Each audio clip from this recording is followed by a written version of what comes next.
Erin's always playing the pitiful victim. The truth is, she's not a mother. She's a walking shift schedule. She chose the hospital over her own daughter. We didn't abandon that child. We saved her from a failed mom. If you've ever been torn down by your own family with words like that, if you've ever been treated like a burden just for being tired but still trying, stay right here. This story isn't about finding family again. It's about finding yourself. Hit like if you've ever had to be strong alone. Subscribe for more stories where justice may come late, but always lands exactly when it should. The shift ended at 7:03 a.m., but I was already outside Hartford Memorial by 6:56, my badge scanned out, scrubs changed, and the caffeine from a vending machine coffee burning my empty stomach. I hadn't heard a single word from my parents all night. Not even a text. The plan was simple. Chloe would stay with them for 2 days. Just 2. While I handled the back-to-back night shifts. Denise had sounded tolerant, if not enthusiastic, when I dropped her off. Make sure she brings her own entertainment. That was what she'd said, her voice thin and dismissive. I'd laughed it off then. I'm not laughing now.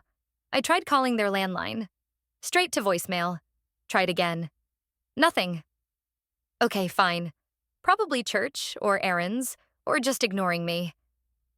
The call came as I turned onto Interstate 87, Lakeside Elementary. I let it ring once, twice. Then answered. Hi, this is Mrs. Kearns from Lakeside. We just wanted to check in.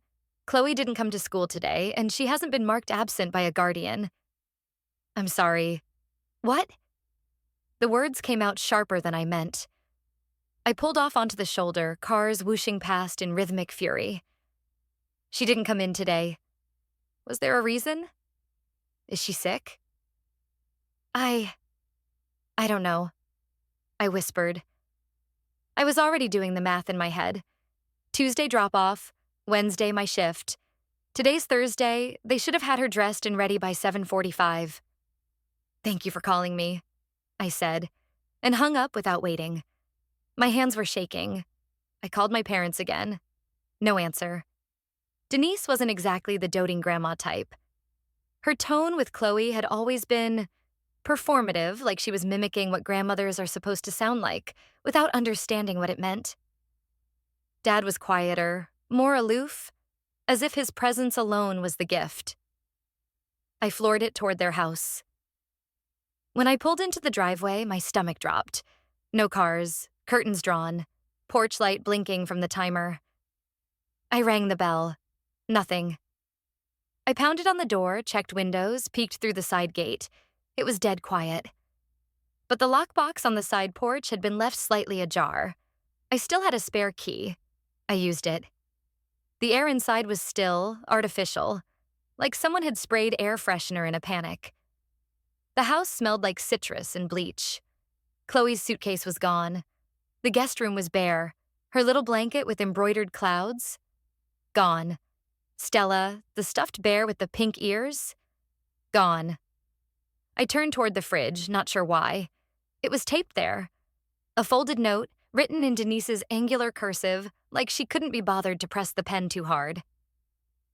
Sorry, sweetie, we just couldn't take care of her. We called someone who could. I sat down on the floor. I don't know how long I stayed there. 15 minutes? An hour? When I stood up, my hands were ice cold and my lips were dry.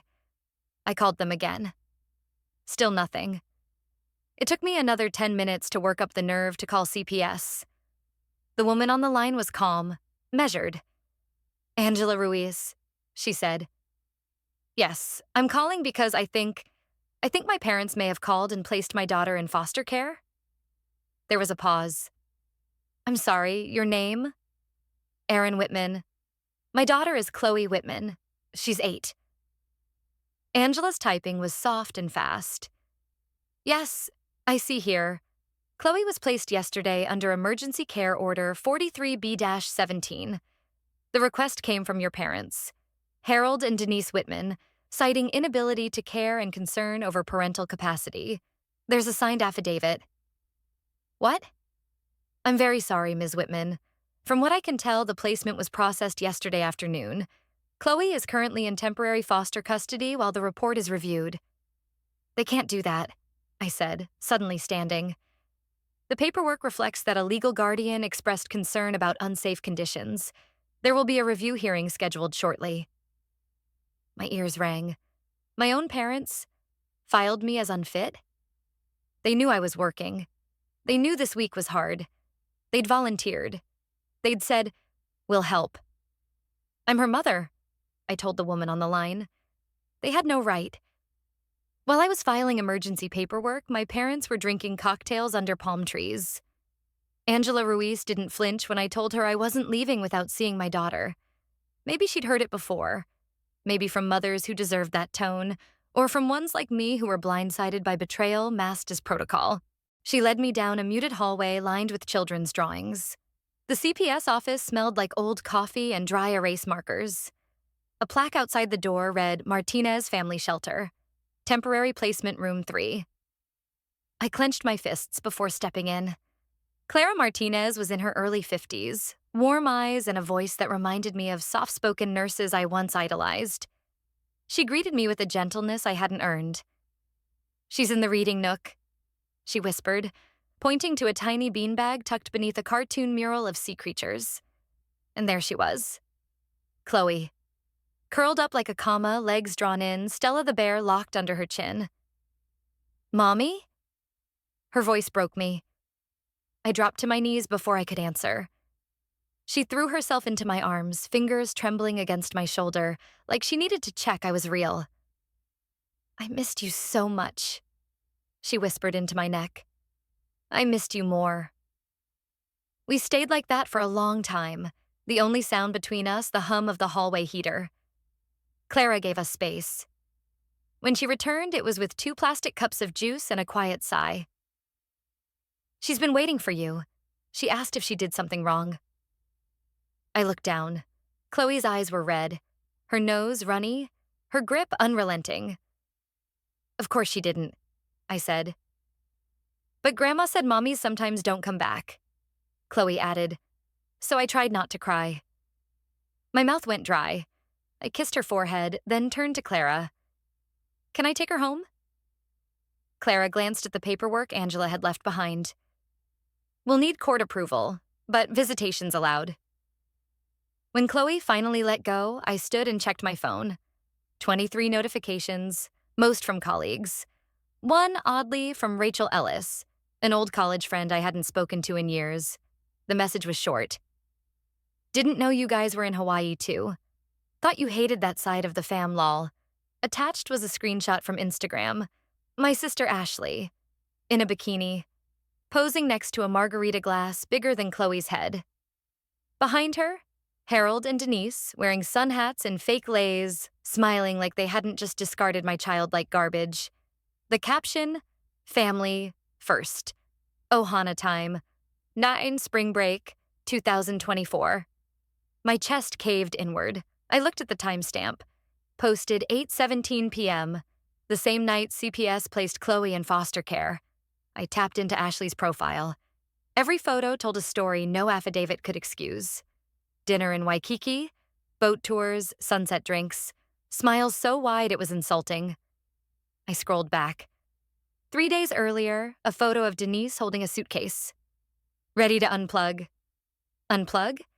From what? Basic decency? And then I saw it. A video posted as a story. Quick, blurry, Ashley laughing. A shot of her boarding pass. Flight HA12, March 5th, 2024. They'd planned this, weeks ago, before Chloe was even dropped off. I saved everything, screenshotted every post, every caption, every timestamp. My hands trembled with the adrenaline of clarity, of betrayal made visible. Later that evening, I kissed Chloe goodnight in the visitation room. Clara promised to read her the same bedtime story we used at home. As I stepped outside, the streetlight overhead flickered like it too was exhausted. Back at home, I opened my laptop, drafted an email. "Maya, I need your help. I'm ready to press charges, and I want them to know I mean it." They thought I'd scream. Instead, I started writing. Maya's office smelled like peppermint and printer ink. It had always been that way, ever since law school when she lived on candy canes and caffeine. Now, 10 years later, the scent somehow grounded me, as if peppermint and justice could coexist in one space. She scrolled through the photos on my tablet. Ashley's smug grin, the fruity drinks, my parents' poses like they were auditioning for a cruise brochure. When she got to the story post, the blurry flight ticket and the boarding gate, she leaned back and crossed her arms. "This is damning," she said. "They didn't just neglect Chloe. They conspired to remove her." I nodded, my hand still gripping the cup of decaf like a lifeline.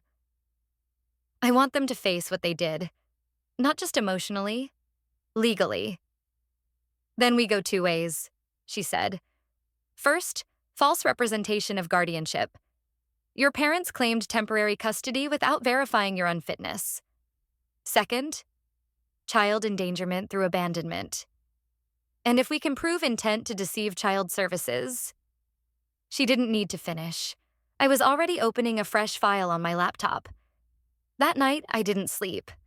Midnight came like a whisper, and my house, silent except for the soft whirl of my ceiling fan, became a war room. I built the timeline first. March 1st. Phone call to my mother. March 2nd. Chloe dropped off. March 5th. Ashley's boarding pass to Hawaii. March 6th. Chloe not picked up from school. March 6th, 8:17 p.m. Instagram post, family first. I matched each photo with metadata.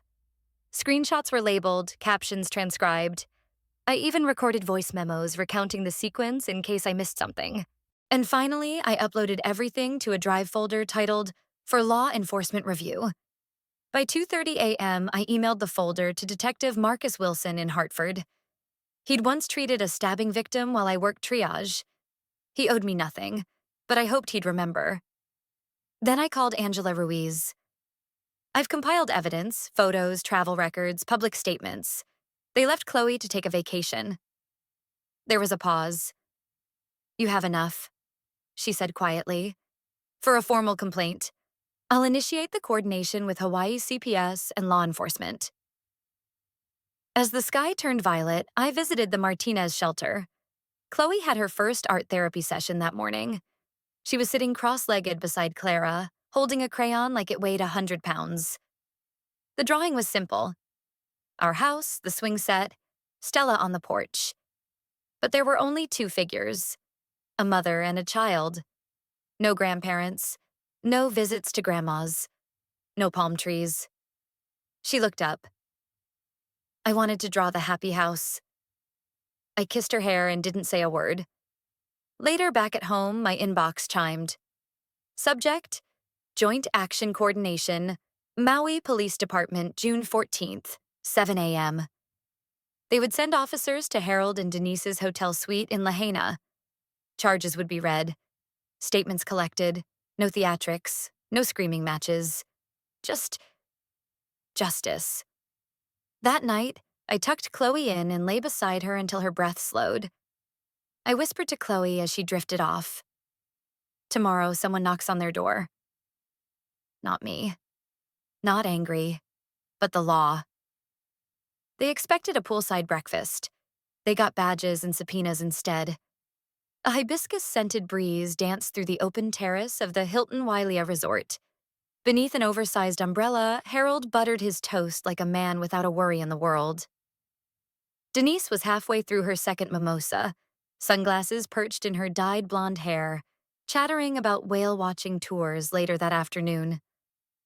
Ashley adjusted the belt of her designer robe, snapped a photo of the acai bowl she had no intention of finishing, and tagged it with number Ohana time number blessed. At exactly 7:03 a.m., the luxury died. 3 officers in plain clothes, led by a compact but commanding woman in a navy windbreaker marked Maui Police, approached their table. Behind them, a man in khakis held a black folder, the kind no one in paradise wanted to see. "Mr. and Mrs. Whitman?" asked the officer. Detective Akamu, badge visible but tone calm. "We need a moment of your time." Denise blinked. I'm sorry, are you with the concierge? Ashley chuckled, sipping her smoothie. No, ma'am. We're here on behalf of the Hartford Department of Children and Families, in coordination with Maui law enforcement. You're being served with a formal complaint regarding the unlawful abandonment of a minor. The umbrella might as well have blown away. Harold stood up. This is ridiculous. We're on vacation. You're under investigation for knowingly misrepresenting custody status, Akamu continued. There is video evidence, recorded timelines, and sworn witness statements. You can either comply or complicate. Denise fumbled with her phone. Wait, let me just call Judge Reynolds. He'll vouch. No phones, another officer said, removing it from her grasp before she could dial. This is an active investigation. Ashley's face lost all color when one of the officers held up a tablet screen showing hotel surveillance footage. Harold and Denise at check-in, flanked only by her and the grandkids. No Chloe. No mention of Chloe. They never told us they were guardians to anyone, said a concierge, quietly pulled aside. Just said it was a family trip. Denise sputtered, voice climbing in panic. We didn't abandon her, we just transferred care. We didn't know it was illegal. That's not how guardianship works, Akamu cut in, especially when there's a child in the system whose legal mother wasn't informed. Harold's face flushed. This is a family matter. Akamu's voice stayed steady. Not when it leaves an 8-year-old alone in foster care. Back in Hartford, I sat cross-legged on the living room floor, my laptop warm on my legs. Maya's email arrived just past 2 p.m., complete with a PDF of the full incident report and a photo attachment. My mother, caught mid-protest, mouth open in shock, sunglasses pushed back like a parody of herself, stood surrounded by 3 officers. Ashley had already turned her face away from the camera, but Harold's glare was unmistakable. I didn't speak. I didn't even move. Then I smiled, but it didn't reach my eyes. Downstairs, Clara was helping Chloe tape paper across one side of the living room wall.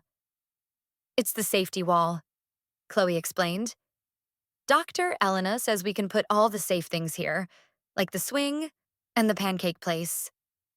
She drew a small house and a bear, Stella, of course, and smiled to herself. Later that night, I played my voicemail. Judith Whitman, Chloe's paternal grandmother, had left a message.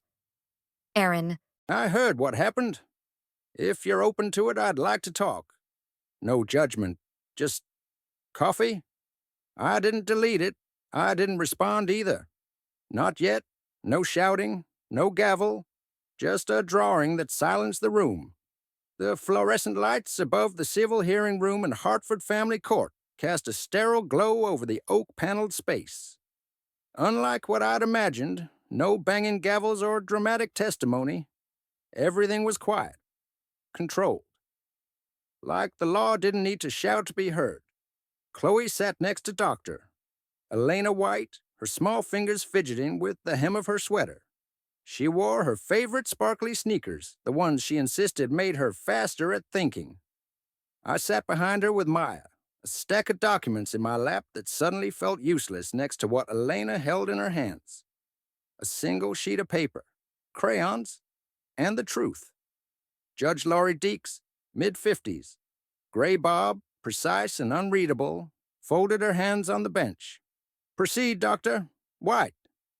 Elena stood and walked to the front with the drawing held carefully, like something sacred. Chloe doesn't express distress by crying, she began. She erases. She omits. And sometimes, that's louder than words. She turned the paper toward the courtroom. 5 stick figures stood in a row, bright and unevenly colored. Chloe had drawn herself with a star shirt.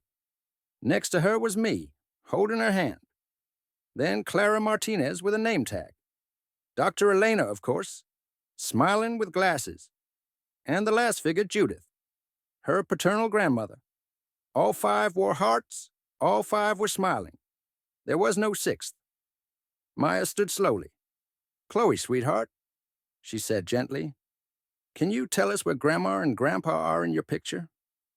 Chloe blinked, tilted her head, then answered, Maybe they went to Hawaii. Silence folded over the room like a closing book. Denise shifted in her seat. Harold stared straight ahead, jaw clenched, face flushed. But they said nothing. Court orders had restricted them from speaking directly. Dr. Elena returned to the table and set the drawing before the judge. Maya continued, voice steady. Your Honor, we're not here today for punishment. We're here for protection. The trauma of abandonment is not always visible. But it draws itself, erases itself, and names itself when a child says nothing, except maybe she went to Hawaii. Judge Deeks didn't speak for several seconds. Her eyes remained on the drawing. Finally, she said, You've been erased, and you did it yourselves. She signed the document in front of her, then looked up. Miss Whitman will retain full custody. Mr. and Mrs. Whitman's contact privileges are revoked indefinitely. Should they wish to reestablish a relationship with the child, it must begin under therapeutic supervision, following mandatory counseling. This is not vengeance, it is care. A sound escaped Denise, half sob, half scoff, but no one acknowledged it. Outside, the late afternoon sunlight painted long shadows across the courthouse steps. Chloe's hand found mine as we walked down, her fingers sticky with crayon dust from the waiting room. Can we draw together today? She asked softly. I looked down at her, then up at the sky, and realized healing had already begun. She didn't ask for a cake. She asked for music, markers, and one thing more. Can Judith come? The spring wind carried the smell of lilacs through Elizabeth Park, warm and shy like the first breath of healing. It rustled the paper streamers we'd taped along the wooden picnic table, tugged at the corners of Chloe's handmade place cards, and lifted strands of her hair as she arranged the colored markers in rainbow order. She didn't want a bounce house or a magician. She wanted a circle of people who looked at her like she mattered. Clara arrived first, holding Emma's hand, and a wrap box that clearly wasn't store-bought. Markers, Clara whispered. The good kind, the ones that bleed a little just the way she likes. Next came Doctor Elena, balancing a small plant and a smile that reached all the way to her eyes. Chloe hugged her like she was part of the roots of the tree they stood under. Judith came last.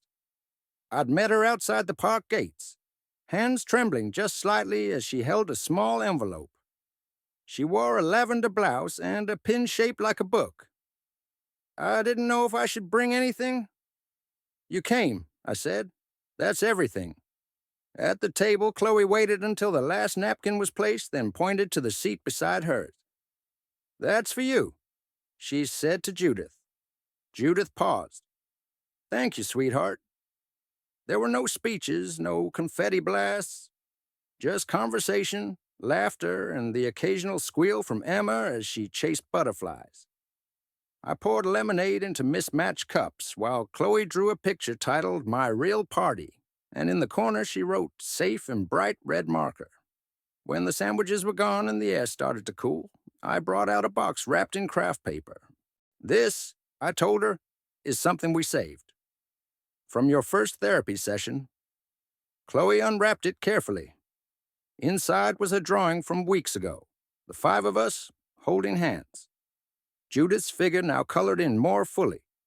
Stella drawn twice. There was a new addition to the frame, carved words at the bottom. You are seen. You are loved. Chloe traced the letters with her finger. Judith cleared her throat. When I was 6, I was forgotten too. Not like you, but enough to make me wonder if I mattered. But forgetting someone doesn't make them disappear. Chloe looked up at her.